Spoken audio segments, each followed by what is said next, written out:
सोचिए कि अगर कोई अदना सा दरोगा किसी आम आदमी की जिंदगी के पीछे पड़ जाए। सोचिए कि किसी को फर्जी मुकदमा लगाकर जेल की सलाखों वाली अंधी कोठरी में महीनों तक झोंक दिया जाए। सोचिए कि दरोगा एक झूठा मुकदमा कराकर किसी इंसान को फंसा दे, फिर उस इंसान की सारी जिंदगी हिंदुस्तानी अदालतों के चक्कर काटने में, वकीलों की फीस भरने में और जी हुजूरी करने में कट जाए।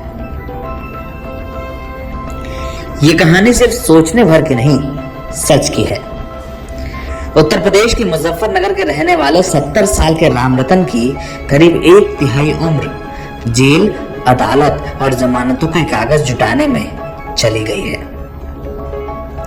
1996 में आपसी रंजिश के कारण एक दरोगा ने उन पर मुकदमा कराया कि वो एक देशी तमंचा रखे हुए हैं। यह मुकदमा दर्ज हुआ तो रामरतन कुछ 45-46 साल के थे। जिस उम्र में परिवार की जिम्मेदारी निभानी थी, एक दरोगा के ईगो के चक्कर में रामरतन को फर्जी मुकदमे में झोंक दिया गया। बाद में जेल की सलाखों के पीछे जाने तक की नौबत आ गई। रामरतन के ऊपर उस वक्त आर्म्स एक्ट का मुकदमा दर्ज किया गया और इस कारण उन्हें करीब 3 महीने तक जेल में रहना पड़ा।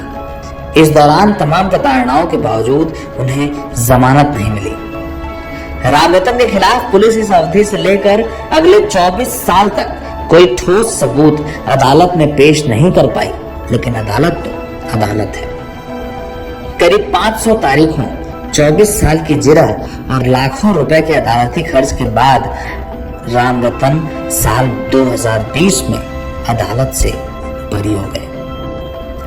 लेकिन इन 24 सालों में उन्होंने क्या खोया, ये सुनने वाला कोई नहीं है।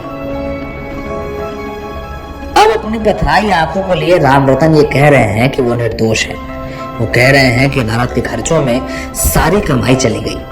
वो कह रहे हैं कि बेटियों की शादी वैसे नहीं कर सके जैसे करना चाहते थे, कारण अदालत का वो खर्च था जो पीछा ही नहीं छोड़ता था। लेकिन रामरतन सिर्फ ये नहीं कह रहे कि उन्हें झूठे मुकदमे में फंसाया गया।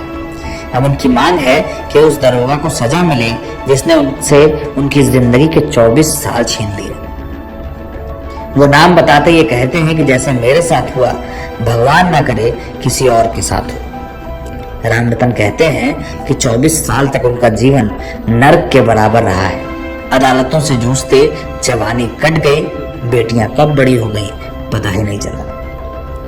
लेकिन अब रामरतन के बुढ़ापे की इच्छा है कि उस दरोगा को सजा मिले। सजा मिले कि फर्जी मुकदमा क्यों किया, सजा मिले कि जब सबूत नहीं था तो जेल की सलाखों के पीछे क्यों डाला, और सजा इस बात की भी मिले कि किसी इंसान की जिंदगी को तबाह करने के पीछे उसका मकसद क्या था। ये 26 साल पहले मेरे साथ में हुई थी। मैं घास कर रहा था, ये 96 में मैं भैंस को घास कर रहा था। पुलिस वाले आए सुबह ही, वे मुझे ले गए पकड़ कर थाने चौकी में। सुरई दरोगा था वहाँ पे, तो उसने मुझे बिठा कर रखा। फिर थोड़ी देर बाद में मुझे कोतवाली ले गए। कोतवाली से फिर कट्टा वट्टा रख कर मुझे जेल में बंद कर दिया भाई। हाँ, कट्टा और कारतूस रख कर मेरे 2-2.5 महीने या 3 महीने करीब मेरी जमानत हुई। मैं जमानत से बाहर आया। मैंने केस की तारीखों पर जाता रहा, तारीख करी मैंने सारी केस की।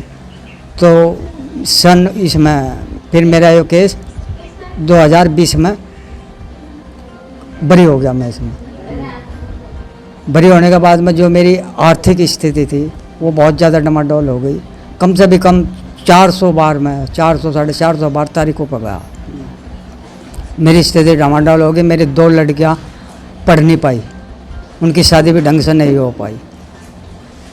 फिर मेरे पास एकदम अपील, फिर सरकार ने, सरकारी कोर्ट ने मेरे पे अपील कर दी।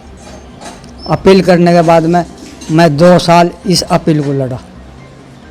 अपील में मुझे जो मेरा उठाव चल रहा था वो भी बर्बाद हो गया, वो भी ख़त्म हो गया। अब इसका जिम्मेदार पुलिस से मैंने मुख्यमंत्री से पहले ये दरख्वास्त भेजी थी कि उसको सिरोही को सज़ा दी जाए जिन्हें मेरे पे ये केस लगाया जाता है। मेरा सिरोही का नाम वो है सतेंद्र सिंह सिरोही। रामरतन की कहानी देश की अदालतों के सच की कहानी है। बिना सबूत, बिना गवाह, कई बार जो इंसान जूझता है अदालतों में, उसके मन से पूछिए कि उस पर हुआ झूठा मुकदमा उसकी जिंदगी को किस तरह से बर्बाद कर रहा है। हमसे जुड़े रहने के लिए हमारे YouTube चैनल को सब्सक्राइब करें और नई वीडियो की नोटिफिकेशन के लिए बेल आइकॉन को दबाएं। अगर आप ये वीडियो Facebook पर देख रहे हैं तो लाइक जरूर करें और ज्यादा से ज्यादा शेयर करें। धन्यवाद।